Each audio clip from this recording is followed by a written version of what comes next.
और calibration related to the Bourdon tube type pressure gauge.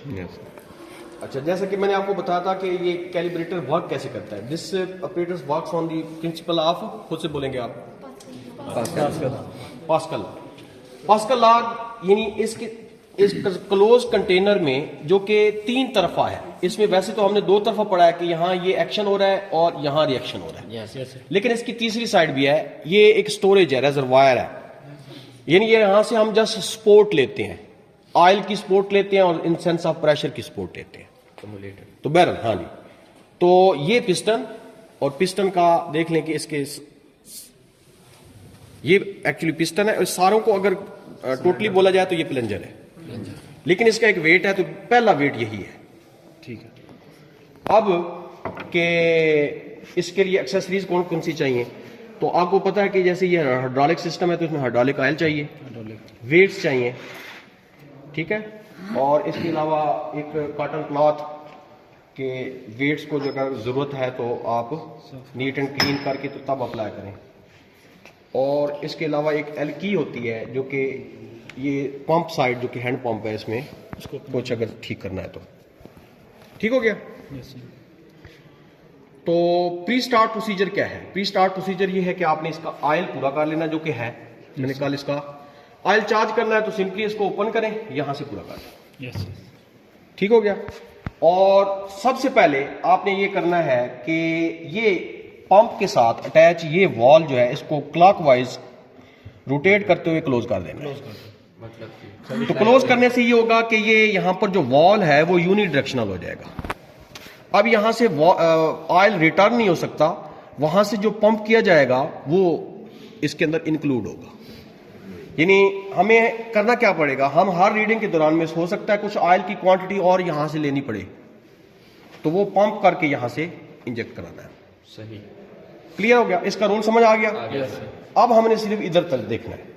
तो आपने सबसे पहले अपना जो पहला अप्लाई किया हुआ वेट है, ये कितना वेट?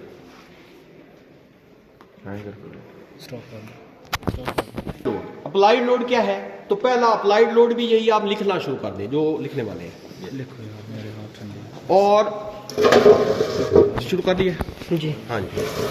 ये यहां पर एक बच्चा आके इसको ऑब्जर्व करेगा, तो कुछ प्रिकॉशनरी मेजर्स भी अब साथ चल रही है। सेफ्टीज क्या है? Safety regarding to the weights, कि आपने शूज कौन से सिलेक्ट करने हैं, आपने ग्लव्स कौन से यूज करने हैं। तो ग्लव्स, मुझे तो वैसे एलर्जी नहीं है, किसी को कुछ एलर्जेटिक होते हैं, एलर्जी होती है उनको, तो ऑयल से, तो फिर ग्लव्स यूज कर लें, सूटेबल ग्लव्स जो भी यूज। हमारे पास ग्लव्स हैं, वैसे आप परफॉर्म करना चाहेंगे तो आपको ग्लव्स के साथ। तो उसके बाद क्या है कि आपने नीट एंड क्लीन करना, इसको साफ करके तो फिर अप्लाई कर लें। अप्लाई करने के बाद आपको रीडिंग का पता होना चाहिए। इनर रीडिंग जो है ये PSI में है, आउटर रीडिंग जो है ये बार में है। इनर रीडिंग जो है इसकी रेंज है 0 से 35 PSI, और लीस्ट काउंट है 0, next 5, in between 5 divisions, 5 divide by 5 divisions, 1 division is equal to 1 PSI।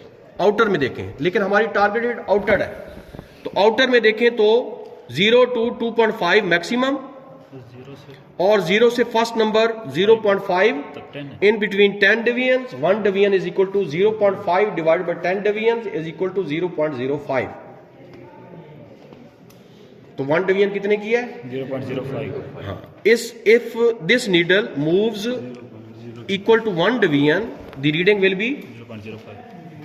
That's okay. लेकिन अभी ये रीडिंग जो है ना सही तरह नजर क्या बता आ रही है, नहीं आ रही।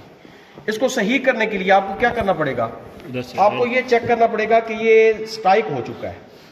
तो इसको थोड़ा सा we will push more liquids into the system by this hand pump. तो अब ये देखिए इस हालत में होना चाहिए। Yes sir. तो इसको थोड़ा सा आप रोटेट करना है, ये सेफ्टी है, सेफ्टी कह रहा हूँ, प्रिकॉशनरी मेजर है कि इसमें गैस के जो बबल्स हैं वो रिमूव हो जाते हैं, गैस की इन्वॉल्वमेंट नहीं होती।